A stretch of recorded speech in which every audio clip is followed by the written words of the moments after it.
Hello, welcome to RK cooking for ever. આજે આપણે બનાવીશું oats cookie,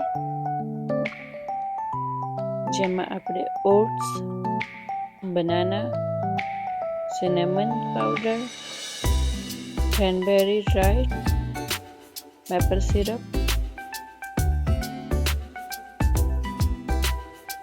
sunflower seed and melon સીડ્સનો ઉપયોગ કરવાના છે.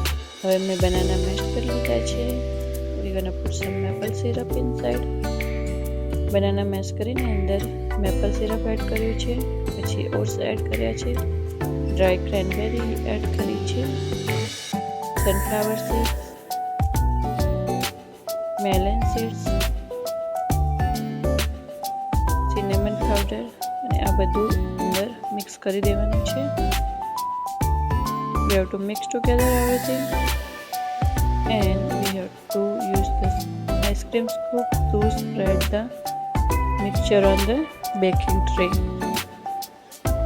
બધું મિક્સ કરીને આપણે આઈસ સ્કૂપની મદદથી બેકિંગ ટ્રેમાં સ્પ્રેડ કરી દેવાનું છે. થોડું પુશ કરીને અને જે સાઇઝની કૂકી જોતી હોય એ પ્રમાણે કરીને અને 355 ફેરનહીટ પર 20 મિનિટ માટે બેક કરી દેવાનું છે. અને it's ready after 20 minutes. Enjoy sugar free.